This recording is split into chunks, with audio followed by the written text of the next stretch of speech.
Oliver Fade takes it there, contains strong language, intense violence, and is not intended for all audiences.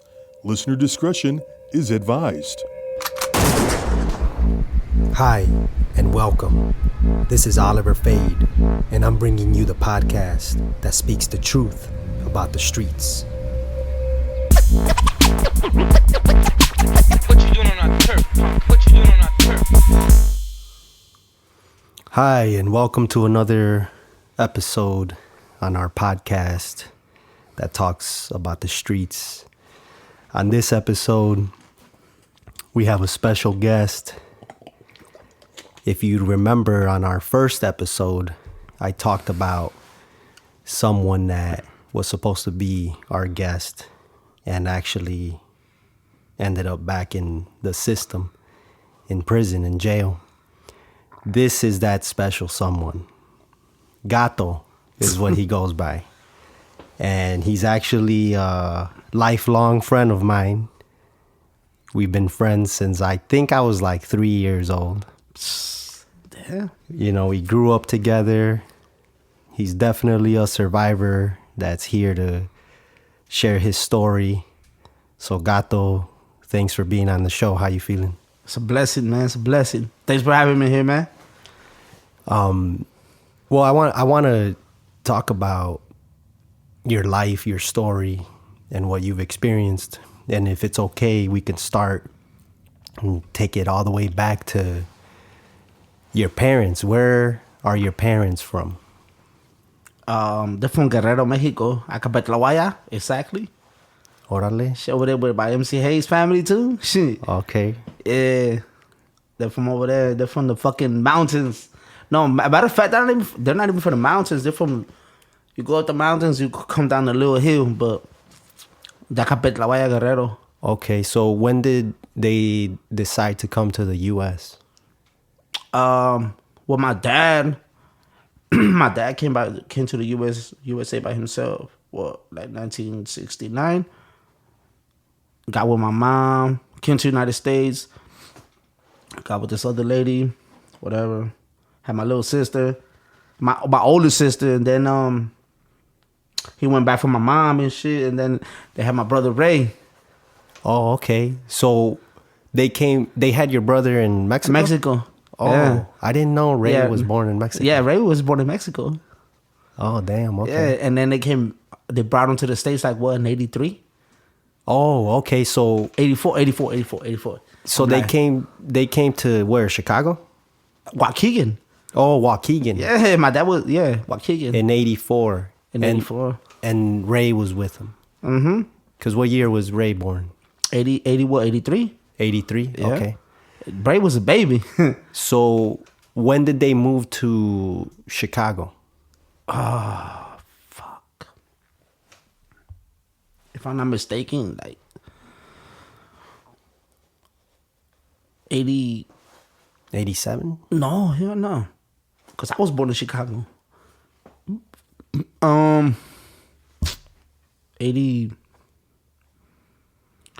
85, I think. Okay, so what did they move to the neighborhood where we met? No, they moved to Fillmore and Western. Right there by the Audi home. Oh, okay. I gotcha. So then, when did you end up on the block? 89. 89. 89. I was like that 2 was years the same. old. That was probably the same year we moved over there. I think so, because if I could go way back, I remember you. Like, I remember you and your family. So How old were you when you remember? 3, 4, 5. Yeah. See, I'm thinking 3 years old. Okay, so they come to the United States, to America. They already have Ray. You're born here in Chicago. Yep, UIC. Oh, okay. So then you're born here, and you're being basically raised in the neighborhood we grew up in. Yeah. Okay. So basically, like your typical, Hispanic family or people that move to the U.S., they come here seeking a better type of life. not knowing what is out here, the poverty, the gangs, the everything that exists in a society like this, without them knowing, just thinking, okay, it should, it's gonna better our life, and we'll have a family there, etc. And then now we're hanging out, we're kids, we're playing soccer, and doing random stuff that kids do.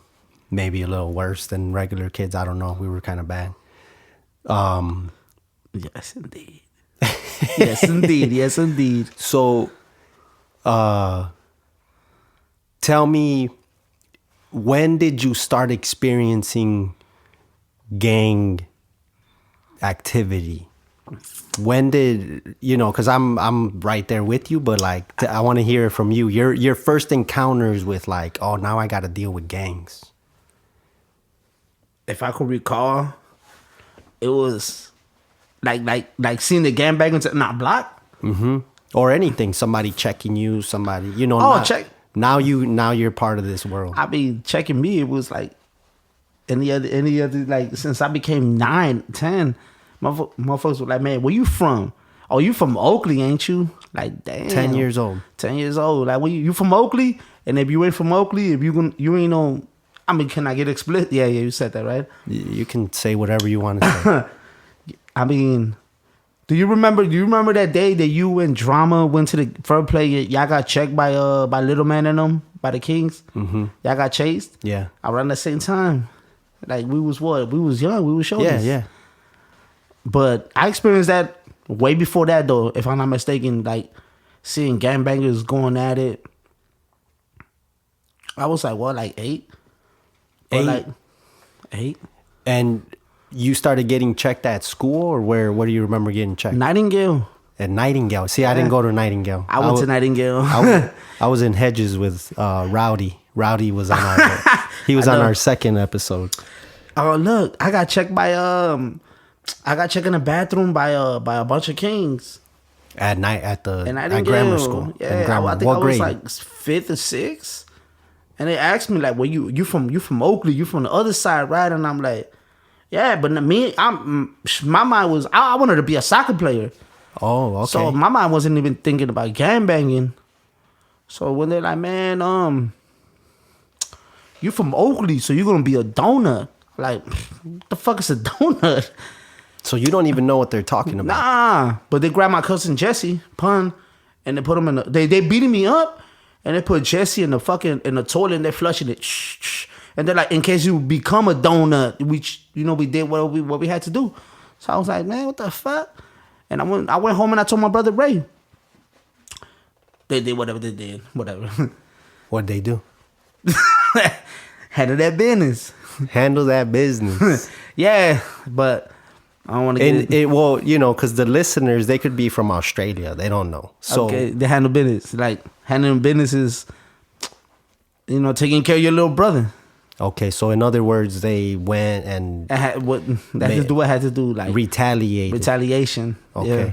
And that was one of your first encounters with one of my first encounters, getting physically violent with you, and you're thinking about soccer, and they're over there. You're from this block. I didn't even know I was from that block. I thought I was from the community. But like I told you, my mind was set on playing. I wanted to be a soccer player. I play soccer in their neighborhood. Mm-hmm. And every time they're like, man, I feel sorry for you. We go home at such and such a time. Because they're going to chase you. I'm like, man, I don't care. But they used to chase me. And I was a little kid. Yeah. And just because I lived in that neighborhood, they're like, oh, you from over there, you get treated like them. So I was like, well, that's what forced me to be what I became, an SD. Okay, so you, with the mentality of like, you're dealing with bullshit. You're already like, you kind of don't have a way out other than like, let me just join and handle business. Yeah, I was with that mentality. Yep. Okay. And like around how old were you when you joined the gang? I was 13. 13 years old. Mm-hmm. My brother didn't let me turn SD. So he was like, "No, you're not gonna turn." On the real. But he was already in. He was an SD already. And he's like, "Not you." Nah, not you. He's like, man, dude, don't do what I do. And I'm like, all right. And I tried to turn SD from 50th and Oakley, but he's like, nah. So I ended up going to Kelly High School, and I turned an SD from over there. And then they're like, one of the SDs from over there got locked up with my brother. He's all like, hey, your little brother's an SD from 42nd. So my cousin said he overheard through the grapevine. So I forgot who from 42nd told my brother, like, hey, your little brother in SD already. So my brother's like, man, come and see me, and I want to go see him. He's all like, man, get your transfer to 50th because you're not gonna be from over there. Oh, so you have to get permission to turn to another block. Basically, what you're saying is a transfer. Yeah. And then you got transferred to 50th, where you're actually from. Mm-hmm. Oh, okay. Damn, that's organized crime, right? Okay, so you're in this world of gangs now, and there's, real violence. People are dying. Yeah. You end up getting shot. Mm-hmm. Where, I mean, we had Rowdy on the show, and he had a story to tell where you were involved, and they were gonna shoot you, like in the head or something. Yeah. And they ended up shooting him. Yeah. Because he came back for you or something. The only one. Yeah. We was like 5. We was out there deep. So when you got shot, when was this the first time you got shot? Because I believe you've been shot multiple times. No, I got shot before then. Yeah, well, tell us about the first time. I got shot in my ankle. Halloween 2004. Okay. Exactly. We was riding around in a van, and Psycho, rest in peace, was like, man, dude, y'all gotta take a piss. We ran around with a bunch of girls, and it was like 3 of us. And he's like, man, y'all gotta take a piss because we're gonna hit Lakeshore Drive. Psycho lived on 42nd and Campbell. And he was all like, if y'all don't take a piss right now, y'all dead because we're gonna go down Lakeshore Drive. So I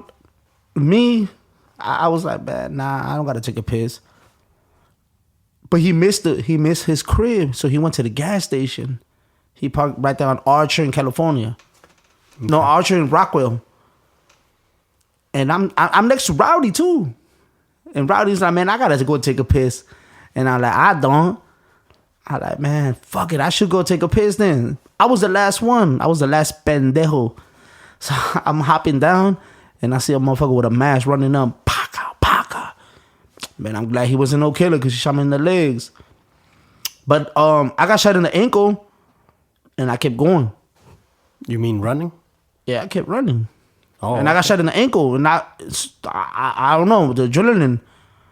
Because after that, I couldn't walk. So everybody's running? We all running. And it's just gunshots. Do you know you're shot? Nope. You don't even know you're shot? Hell no. I went into the gas station, and this Psycho, rest in peace, cousin Sonia, she's like, oh my God, you shot. I'm like, damn, I am shot. I'm telling you, the adrenaline didn't kick in after that. Yeah. Okay. So what'd you do from there? You went to the hospital? I went to the hospital. I went to Mount Sinai. So you skipped Lakeshore Drive? by choice, not by force. I mean, by force, not by choice. I got you. No, I'm messing around. But so you went to the hospital and they stitched you up and go home. Stitched me up? Nah, they had to wait for my mom because I was a runaway.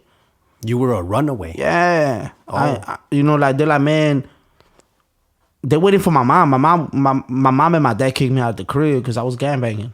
Okay. Me being a runaway was like, I live here on 2226th Street, 2226 West 50th Place, and I ran away to the corner. It's like running away, like right there. So I was a runaway because I didn't come home. Oh, okay. So like, your parents, they weren't cool with you gangbanging? Yeah. Hell no, they kicked me out the crib. They kicked you out the crib, and then you get shot, and they gotta go. They gotta go to the hospital and go like, give me back. Like, they had to. If not, DCFS would take me. Okay. Because I was still like, 14, 13. Oh, you were like... I was young. You were like 14? 14 when I got shot. Oh, okay. So then after that, they come and grab me. My mom comes and I woke up from my little whatever. You know, when they shoot you up that morphine. Mm-hmm. I woke up and I see my mom looking at my holes in my leg. Because I got shot 2 times in the leg. Okay. I got shot in the side and I got shot in my ankle. So after that, yeah, I got shot. Yeah, like you said, good thing that this guy was aiming lower and... No, the only reason why he shot me there because my legs were up. It's like when you're running. Like in the back while they're up in the air. Yeah, and I was gunning it. I'm a good runner. Yeah, soccer player. I was gunning it. I was running it. He wasn't. One of the bullets was ricochet though. Oh, yeah, that hit you? Yeah. Oh, okay. Well, one of the bullets was ricochet. And how do they know that?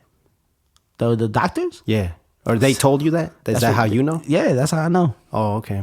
I mean, when I was waking up from my little whatever morphine coma, I heard him talking about, he lucky one of these bullets was ricochet. There's the one that went on the side of my toe. Oh, yeah, okay. So, yeah, at 14 years old, I got shot. You've already been shot. Shot, treated. What do you mean treated? Oh, like they treated your life because they shot you? Yeah. And you've been shot in the stomach. I got shot in the stomach.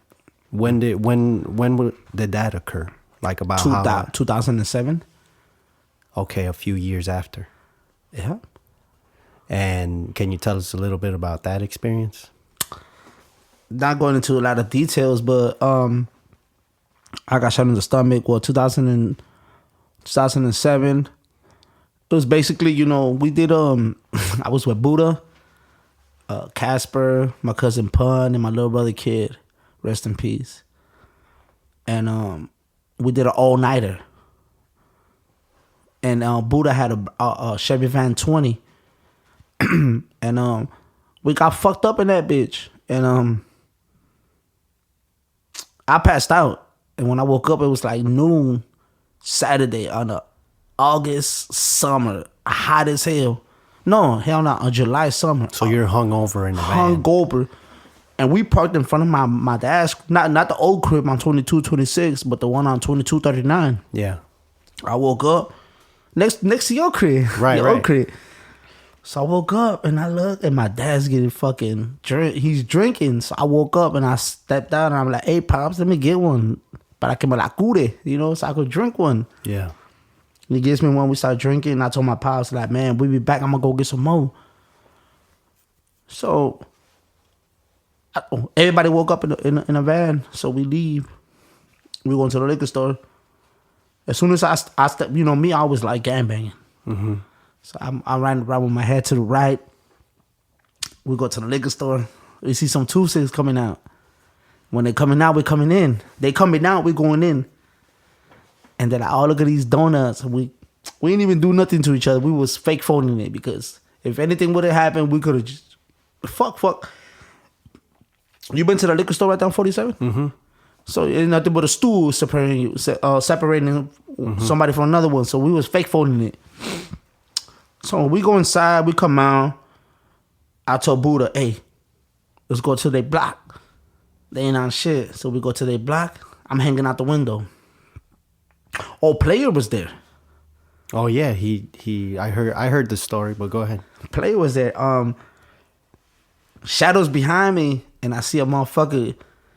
I ain't say no names because I know who shot me, but I ain't saying no names. Okay. But anyways, dude disrespecting the mob. My brother-in-law behind me telling me, like, man, go ahead. He ain't got no itchy. I'm like, man, for real, right? If he had an itchy, he would have bust already. I'm like, yeah. So I hop out. I'm chasing him. Bah, bah, bah, bah, bah, bah. Man, as soon as I hit, we hit the half of the block. No, he came down the steps and started running towards, from 40, what is that, 40 feet? He started running towards 47. No, from 45th to 46th. He started running in the middle of the block. He stopped. And he's like, boom. He shot me in the stomach. So he did have a... He had an itch on him. And I'm in the floor looking at him. And I was like, man, it's night for me. Night. But you know what he did? He looked at me. And he ran. So I was like, I pray to God that he wasn't no killer. So I got up. So you thought he was going to execute you? If he shot me in the stomach, he might as well shot me in the fucking face. That's what I thought. No, I ain't gonna say nothing, but that's what a motherfucker would have did. Yeah. But I ran towards the van. I got my leg up and I'm trying to go up, and Buddha speeds up. Tell me why I hit the floor. The car they almost ran me over, half of my body. They almost ran you over because you fell in front of the van? No, you know the side of the fucking the Chevy Van 20, the door. Me caí. Oh, you fell and then you were under the van. I was under. Half of my body was under the motherfucker. He stopped just in time. He stopped just in time. So when they picked me up, Shadow and a player picked me up, and I remember my sister hitting me in the face like, "Don't go to sleep, because my sister was in the car with us. Ariana was with us. Oh wow.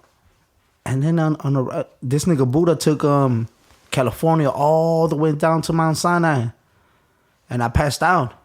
So you ended up going to sleep? Yeah, I ended up going to sleep. What was your feeling like when you're in the van? I was gonna die in the stomach. It's over with for me. I thought I was dying. You're like, this is it. This is it. Did you like? I didn't even fight no more. Were you praying to God? What were you thinking? Not to God. My mom's gonna hit me. What are you? Nah, I wasn't praying to God. I wasn't even worried about my mom hitting me. What were you thinking? It's over with for me. Ain't no more Gato in this bitch. But I thought I was dying. So you accepted that you were? Yeah, because I was bleeding like a motherfucker. I was bleeding. Oh yeah. Yeah. I was gone. I had a mild coma after that. Oh okay. So you made it to the hospital and they did the whole where they open you up, take all your guts out and all that stuff. Yeah. Damn. Survivor. Yeah. And but you know who shot you, and you did you feel the need to retaliate? Yeah. You did? I did. Why not? Why not? It's part of the it's part of the game, man. Okay. Sometimes you feel that way, but I'm believe, you know, like, yeah, why not? But you know what's a crazy story? What's that? That the person that shot me was locked up with me. When I got locked up, he was my cellie. Whoa. But this lab folks, you know, he was a 2-6, I was an SD. You can't do nothing to them. You can't. In prison, you can't. In the county. Once you're locked up, you're kind of like brothers. It's like Crips and Bloods. You gotta unite.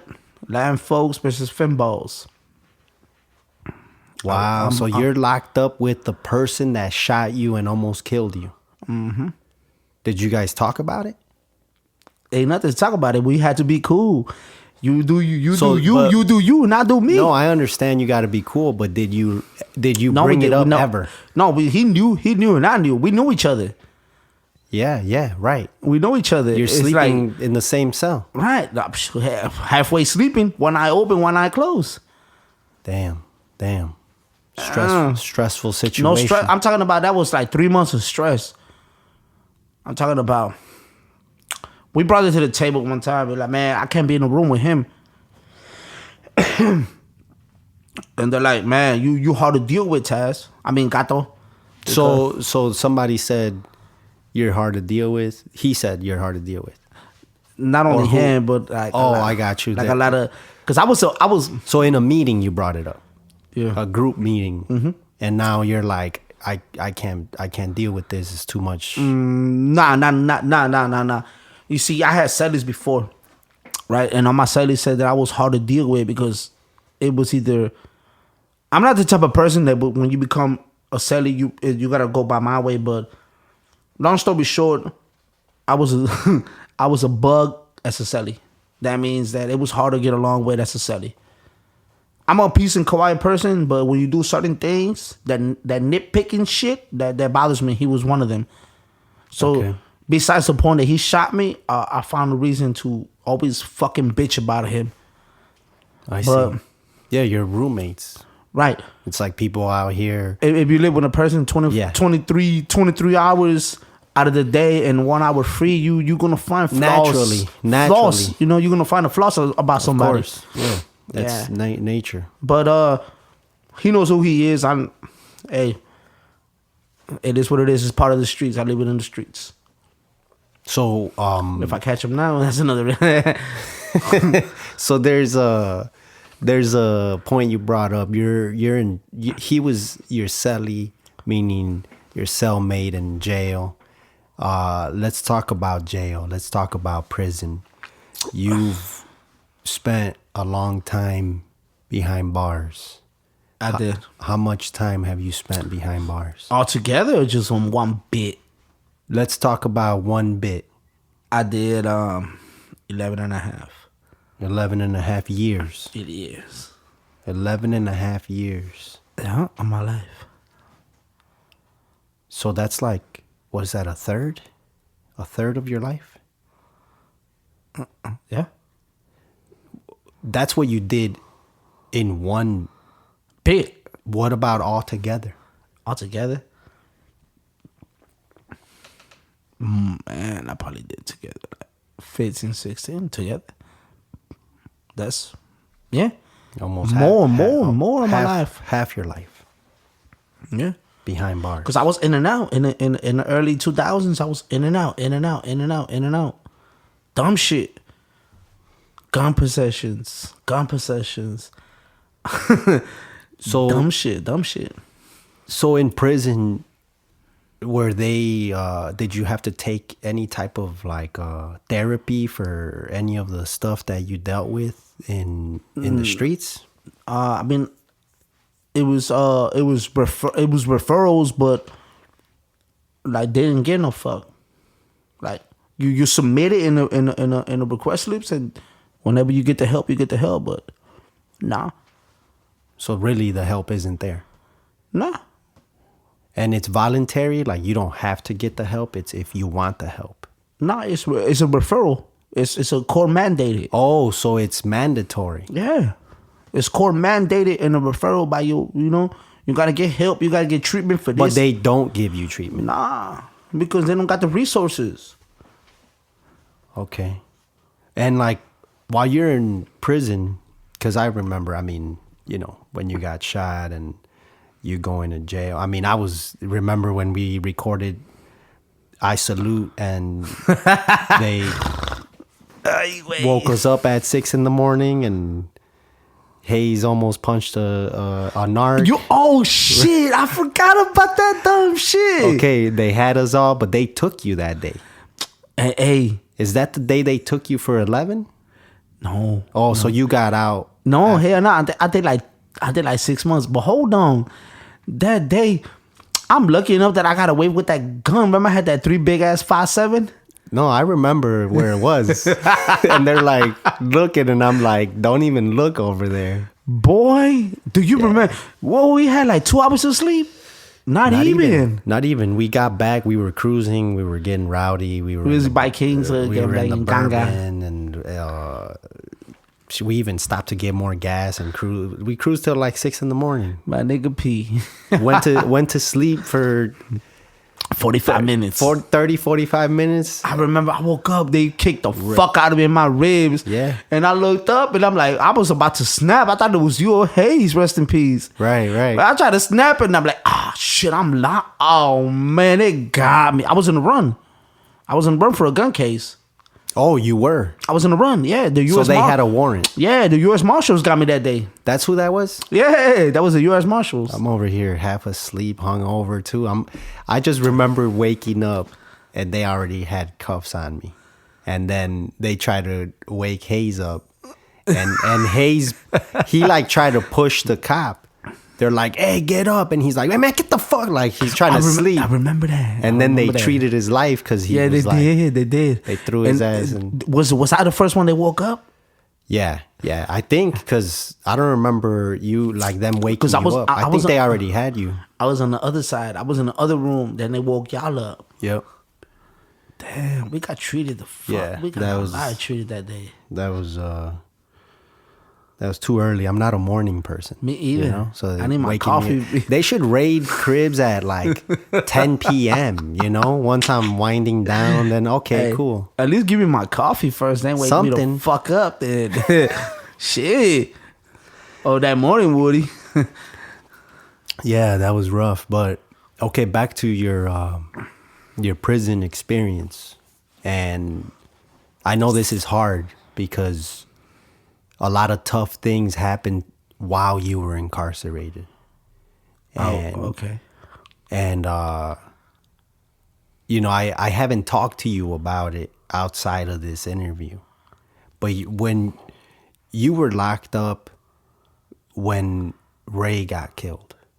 Yes, indeed. And Ray's your older brother. He's who was like, "Hey, don't Yep. join this shit." And I remember thinking like, "Man, Gato's not here."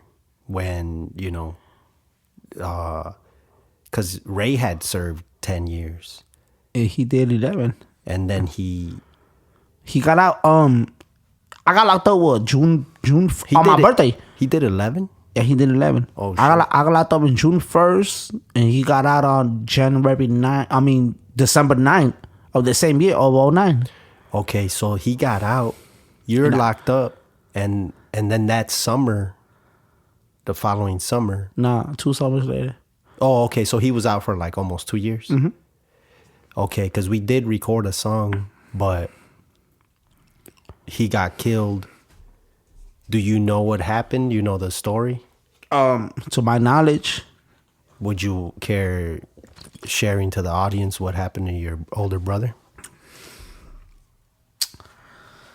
Ray, rest in peace. rest in peace. Well, to my knowledge, what's on this? Well, what I was told it was that he got locked up. My mom bound him out supposedly. You mean he got locked up? He got locked up after for he got out? no for violating parole. Okay. He got out. He ended up doing a barbecue in the neighborhood, and they got into it with somebody. They shot at that somebody. Now, when they shot at somebody, they're trying to leave that block. And in the process of leaving the block, he get into it with his bitch. His bitch, Like his girlfriend. his girlfriend. He gets into it with her too. Yeah, and he hops out the car on 51st and Western, and then they turn. He tried to cross the street. They ran him over. That this is the people that they shot killed. at. Yeah, So there was mad beef going on. yeah.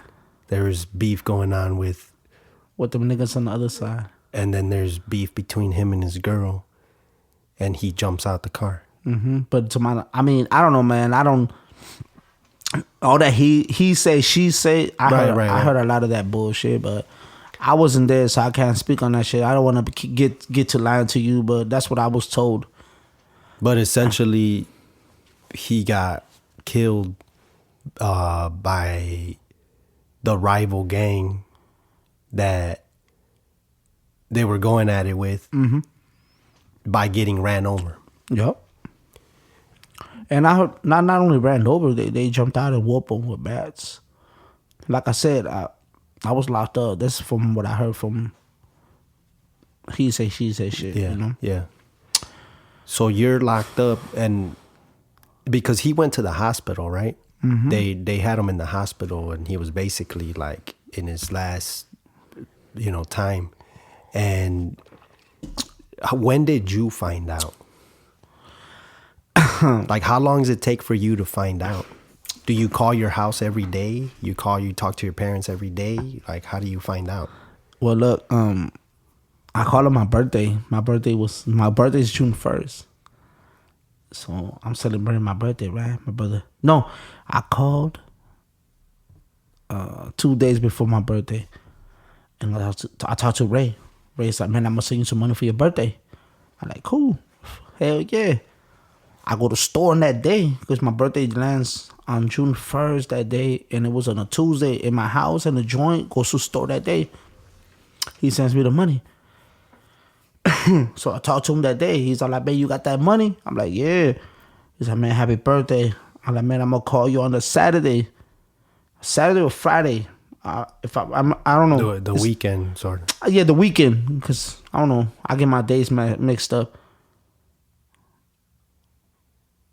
So I call him. And I think I called June 6th. And my dad answers. He's all like, no, look, we had yard. I'm locked up, right? We had yard. Meaning you go outside. We go outside. It's a night yard. We call it night yard. So it's the best yard of ever. It's the summer. Everybody out. We playing soccer. We playing basketball. Whatever you want to play. I forget my ID in the room. To go to yard, you need your ID. Okay. So I forget my ID. And I told my celly, hey, celly, let me see your keys so I go get my ID. I left my ID in the room. I left my key and my ID in the room because it's a clip thing. You know them clip things? Mm-hmm. Yeah. I got my ID and my key in there. And like, hey, my celly was Carlos Magana. Shout outs to him.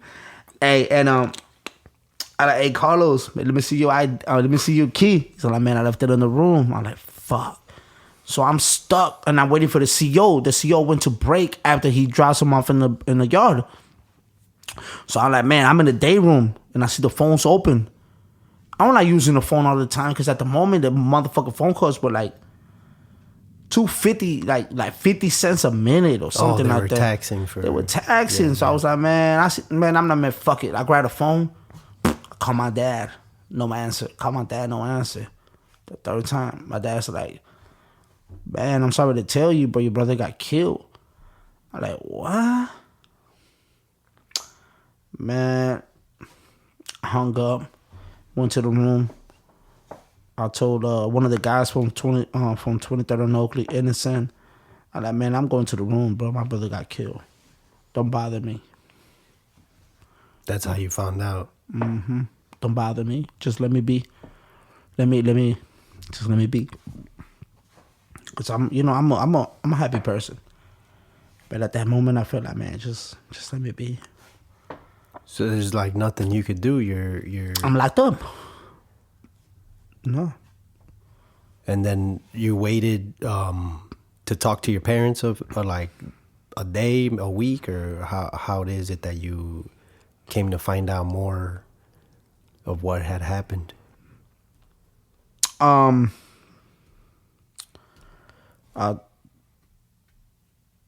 can't really recall, but it took me a while. Like, I didn't get back at my parents like right away because I was mad. You were mad? Yeah, because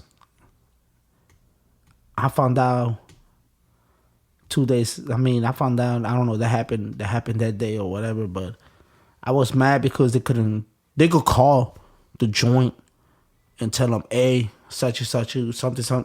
Like if it's a brother or sister, they could call the joint. But I forgot that my family is naive to the prison system, how they runs. Mm-hmm. So I took it the wrong way. I was naive. I mean, they're naive to whenever something happens to your family members, they could call and let you know. So I was mad because they didn't let me know through the grapevine. So I was like, man, whatever. But I was mad. I was more mad at myself. There was a misunderstanding going on. Yes. And you're like, you don't know how to take it, but you lost your brother, so you're angry. I'm angry. I'm talking about if I see any banana or whatever, like if I see any king, I felt mad. I was mad at the world. Yeah.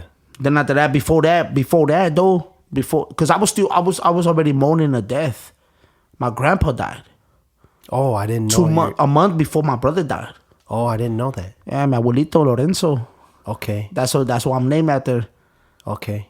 So basically you were already dealing with you're in prison. Yeah. I didn't know your grandpa had passed away a month before Ray. Yeah. And there's nothing you can do. Do they allow you to go to a funeral? Do they do anything? Yeah, it is, but it's a furlough. It's called furlough. Your family got up, like 1,000 or 10,000. So somebody needs to put down money. Yeah, because you gotta pay. You gotta pay for the COs, which is correctional officers, to take you to the funeral, The wake hospital, or the wake. You choose one. It's 3 options. Oh, okay. Damn. And I mean, this is heavy shit because you didn't only lose one brother, Ray, to the streets while you were locked up. Right? You lost 2 more brothers. Mm-hmm. Do you want to share? I mean, yeah. I mean, look. If you see a smile in my face, and I'm not smiling, I'm just. It's not funny either, but I celebrate their life every day. I don't look at death as a bad way, because we're gonna go there one time. Everybody goes there. We go there. If you see me smiling, it's because I remember all the good times that we had with my brothers. So that's the way I'm on. But yeah, my brothers, they got massacred on September 15 of 2017. You know, they got killed. You could call it a massacre. Yeah. They killed my 2 little brothers. My brother, rest in peace, baby mama / wife. Which she was pregnant too. Pregnant by 9 month, 8-month baby nephew Raymundo, rest in peace. Oh, I didn't know that she was 9 or 8 months. I didn't know she was that far. Yeah. She was due. She was about to give birth. And then Gato. Yeah. Gato. And everyone got shot. Everybody got shot. I mean, I don't know the whole story to it. Nobody knows. I just know a little bit of pieces, and sometimes you got to put the puzzle together. But I heard that they got massacred, and it's messed up. I mean, like I said, my feelings. How can I say this? I'm tore up by that. I'm still coping with reality at this moment. Yeah, but. I mean, go ahead. But how I found out about that, like I said, I was locked up, and I'm locked up. I'm doing a meal for everybody. I'm doing a pizza puff. You're making food? I'm making food for everybody, all the land folks. Not everybody, because that's a lot of people. Okay. I'm making food for the land folks, and one of the land folks is on the phone here, Raza. I'm dumping the trash, and I gotta wash my trash can. And next to the toilet, or not the toilet, but the sink, is the phones. And there's a raza named Pollo from 18th and whatever, the raza from over there. He's all like, man, you heard about Donut? Donut's cousin just got killed with her baby daddy and his brother and another nigga. I'm like, oh yeah, all right, whatever. Chicago, shit happens every day. So you don't know who he's talking about? Nah. And who's that? The Pollo? Yeah. Yeah, Raza. No. Who he's talking about? Oh, Donut? Yeah. That's one of the Razas. Okay. That's my rest in peace sister-in-law's cousin. Oh, okay. That's her cousin. So when I'm dumping the trash out and I'm cleaning it up, he's all like, yeah. When I'm already leaving, he's all like he got the phone in his ear. He's all like, yeah. And they left a 9-year-old daughter with no parent, with no mom and no dad. So I'm going to the room and I'm like, what the fuck? Donut's related to Ida. Ida got a 9-year-old daughter with my brother. Now I'm uncomfortable. You started kind of thinking, piecing. I'm doing the food. Pa, pa, pa. doing the food. I'm like, man, get the fuck out of here. I'm like, nah, that can't be it. That can't be it. I got a new celly. I'm like, hey, celly, do me a favor, man. Whip this food up for me. I'm going to go jump on the phone. I go to the phone. I told Pollo, who after you? He's all like, blase, blase, blase, blase. I'm like, man, that's a long-ass line. This was GD named Max. I'm like, hey, Max, who after you on the phone? He's like, G, me, I'm after the phone, G. I'm like, who after you, G? I need to get this phone for real, bro. He's all like, you got it. I get the phone. He gives me the phone. Call my dad 3 times in a row. No answer, no answer, no answer. I'm like, all right, my dad could be busy. I shoot to the room. Nah, that shit's bothering me. That shit's irking the fuck out of me. I come back. I'm like, hey, Max, let me get the phone again, G. He's all like, gangster, you need the phone? All right. I get the phone. My dad answers. And, you know, when I call my dad, I always clown. Hey, ¿qué pasa? ¿Cómo andamos? He's all like, oh, you haven't heard. As soon as he told me you haven't heard, I'm like, I broke down. Hung up, went to my room. You didn't even talk? No, I couldn't. So he didn't even tell you. He just said, no has oído. Yeah. Or something. Yeah. And then you just hung up. I hung up. So you knew. Yeah. I found out through the grapevine in the jail. I went back to the room. I told my celly, like, hey, look, grab all this food, take it out of here, give it to everybody. I don't want to eat. I'm going to put the shitter sign up. I'm going to rest. Don't bother me. Don't let nobody bother me. Don't let nobody come over here. Don't let nobody knock on the door. I just want my peace and quiet. And this is my new celly. He respected What you asked for. my request. Yeah. That's how I found out. It's petty. I mean, it's part of Chicago. How Chicago is.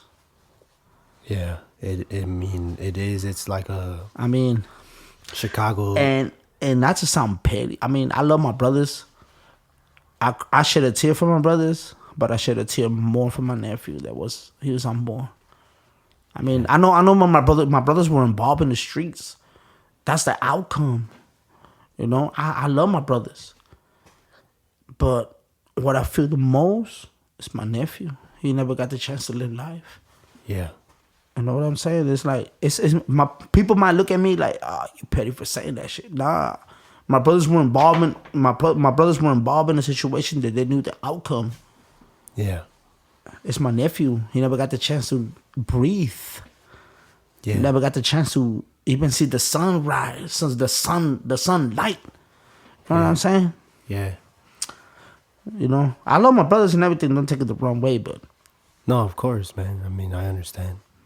I was out here hearing the news, and you know, I used to visit your brothers. I didn't live in the hood anymore, but I'd swing by. That was, you know, that's who I went to go hang out with. So, in a motorcycle.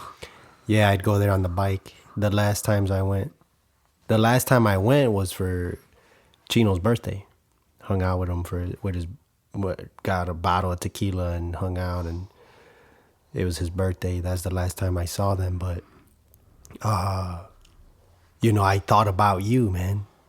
I thought about you all the time. I was like, man, like, I can't, there's nothing I could do.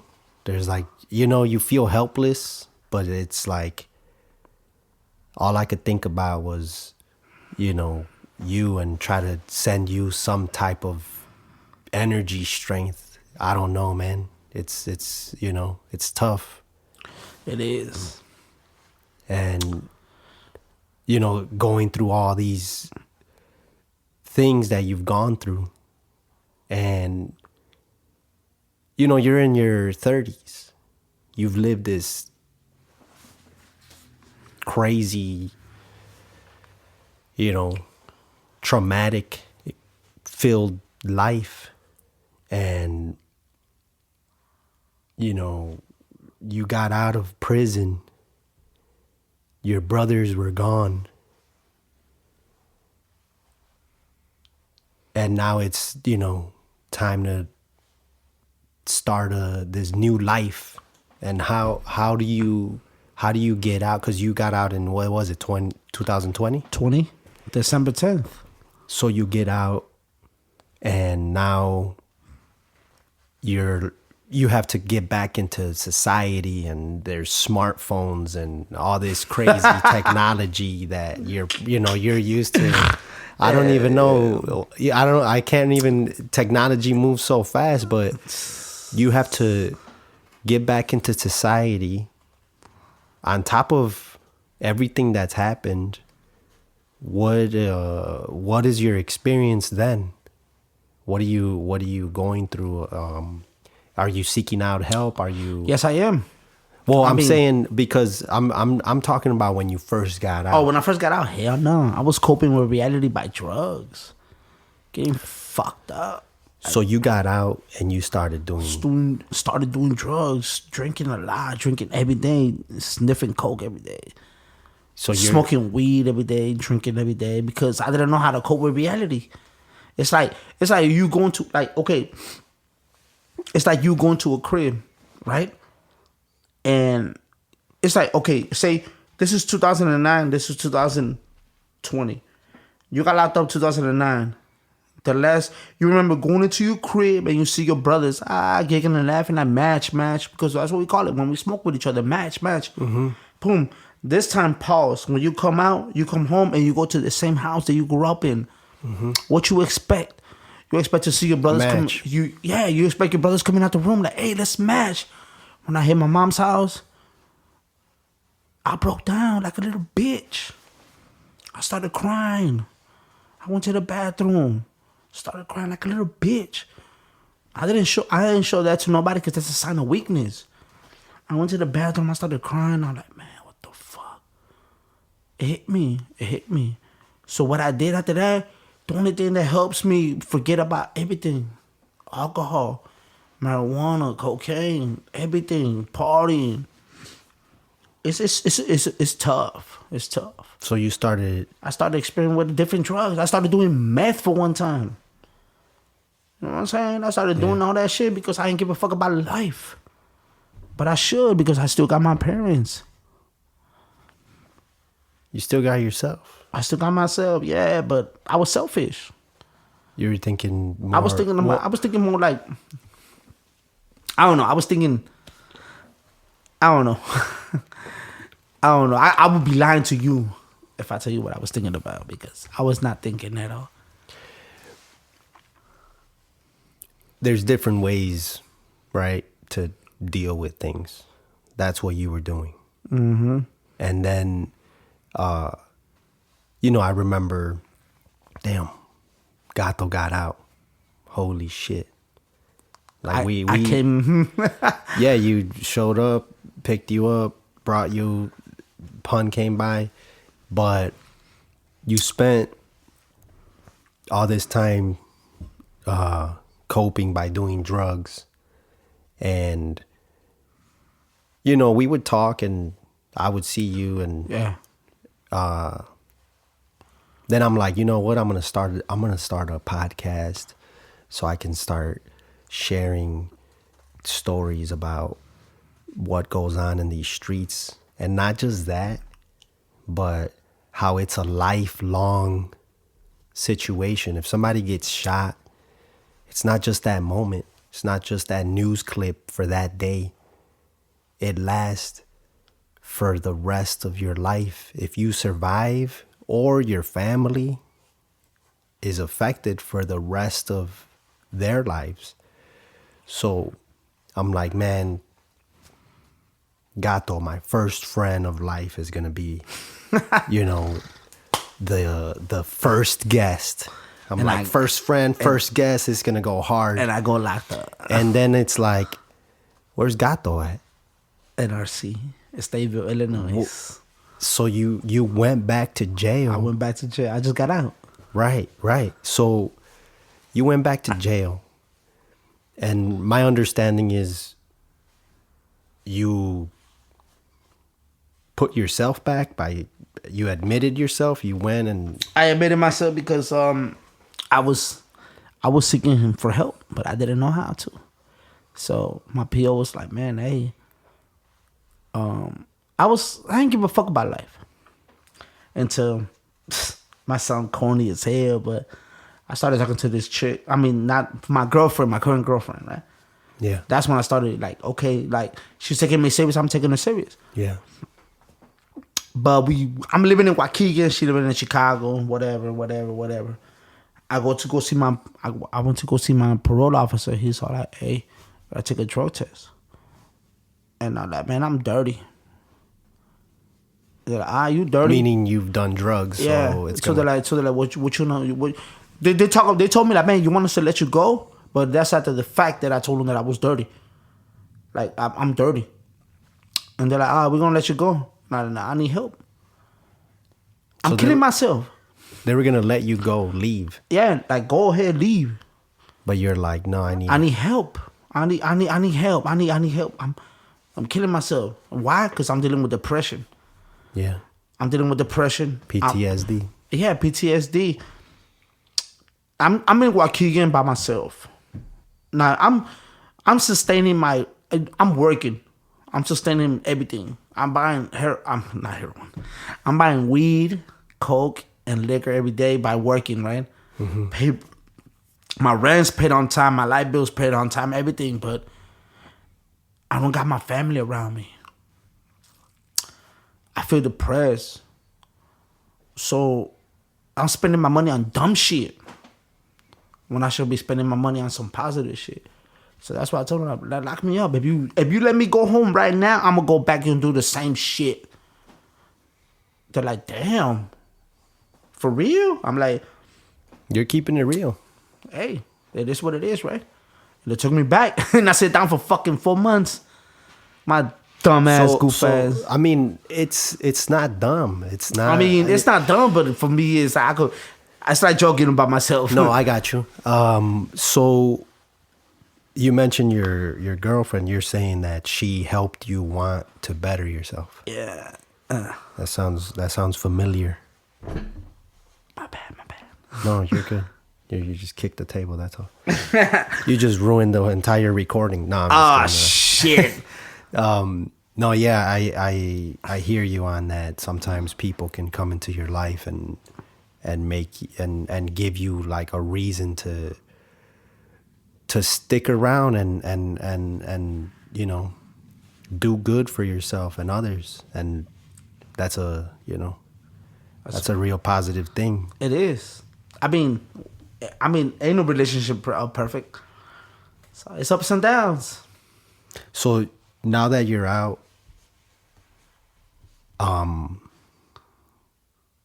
what are you doing for your mental health, or is there something that you want to talk about as far as that? I mean, I don't mind talking about it. I'm going to see therapy. I'm going to see doctors. You have therapy. I got therapy. I go to doctors. Like all this. Like tomorrow is Friday. Tomorrow's Friday. I ain't gotta see nobody, but on Monday, Saturday, and Sunday. Monday, Tuesday, and Wednesday, I go see doctors. Okay, and is that something that I requested? So you agree with that? Yeah, because I need help. For the people that are listening that have experiences in the streets of, losing someone or going through trauma like would you suggest therapy and for people to seek out that type of help? Me, I'll be a hypocrite if I say like, oh yeah, be a whatever. I mean, do what's best for you, man. If you feel like whatever makes you happy, man. Like me, at the moment, if I would have been out, I would have liked to do something else. But I suggest that go the right way, man. Like I believe in a higher power, man. I believe in the universe, man. Whatever you feed to the universe, you get back. If you lose a loved one, let life run its course. You know what I'm saying? Because you got a mind, man. And if you do some dumb shit and you get caught up with it, now your mind gotta, you know what I'm saying? If I would have been out here, I probably put my mom in a bad predicament. I would probably did some dumb shit. Yeah. She got a lost one and a locked up one. Like, come on, man. What type of son you is? But like I said, it's up to you. You fill up your own footsteps. But me, I'm still naive to the streets, but I believe that I believe in a higher power, man. I believe in the universe. Whatever you feed it, you get back. You know, whoever did that to my brothers, they get theirs and the good, you know, whatever. But I mean, I don't know if that's a good thing, but that's my personal thing. That's the balance to the universe. Right. Yeah, I understand. Right. So it's like I'm happy at night. I go to sleep comfortable.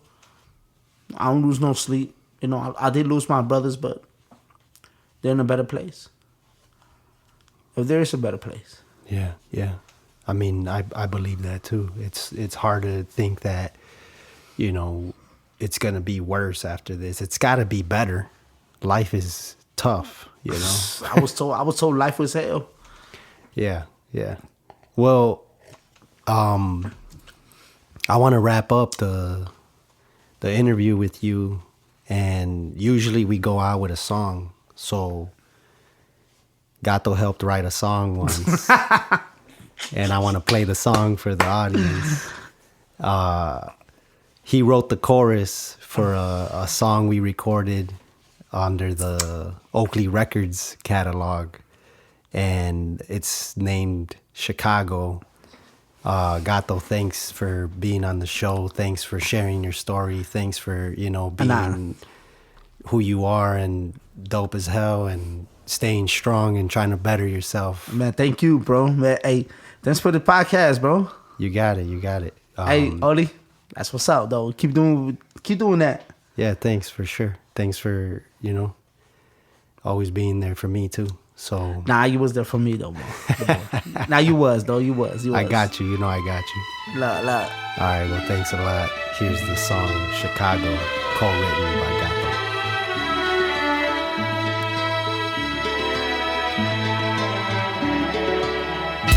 Yeah, Chicago, city of dreams, baby. Southside, back of them yards. Keep it legitimate. You know how we roll, south side of the goat. Let them cannons explode. Chi-town, homeland, baby. Chi-town, my town, nigga, home of Capone. Land of Lincoln, put 6 in your weak piece. Leave your brains leaking. If you don't speak up, then they don't even listen what's going on. In the Chi gang, banging drive-bys, niggas getting high. Talking shit on the streets, you'll get crucified. Better look in my eyes. If you wanna talk tough, we'll get grizzly, we'll get rough. Believe me, Chi-town, we'll call your bluff. Chi-town, niggas harder than steel. The real deal, nigga, blow for blow. Nigga, shot for shot. In the Chi, it's all about them damn blocks. That money in the streets ain't shit funny. It's cutthroat, leave your tongue hanging out your neck. So don't disrespect my town, Chi-town, Chi-town, nigga, Chi-town. Chicago, the city of Capone. There ain't no place like home. Chicago, the city of Capone. There ain't no place like home. Chi-town, my town, ain't nothing changed. Still hustling on the block, trying to make chump change. But it don't mean we ain't the best on the globe. Stars came from here and now we trying to explode. From the back of the yard to playing cards, came up quick. Trying to make it real for the windy streets of the south side. Gotta stay hungry, gotta keep your mouth wide. It's a place where the dudes get it cracking at. Where little kids' dreams happen at. We still pop that chrome, still packing that. Still no place like home, still cocking gas. Stay posted on the corner, making paper. The white man, he just gotta hate us, trying to make it to the top. We just gotta do it. Living in Chi-town life ain't nothing to it. Chicago, the city of Capone. There ain't no place like home. Chicago, the city of Capone. There ain't no place like home. Chicago, my city, Chicago, my city. Chicago is my home, that's when niggas show no pity. I wanna say what's up to my niggas in the hood, pushing rocks, popping glocks. This the way your life, it won't stop. All the blocks throw them up, I don't care what you say. Let's all unite, and guns at the law and spray. They're outnumbered, nigga, we can win this shit. They don't wanna give us freedom, we gon' take that shit. If you think Chicago niggas is lame, you dead wrong. Little 12-year-olds is down to bust the chrome. Every time you go out, you risk not coming back home. Hit the E to get a fat sack, roll up and get blown. Got the tag as EFS, we'll be on the walls. To climb rooftops, to rock fields, take some balls. Much love for my town, yeah, nigga, shine town. Better prepare for the shot, because we coming out now. Chicago, the city of Capone. There ain't no place like home. Chicago, the city of Capone.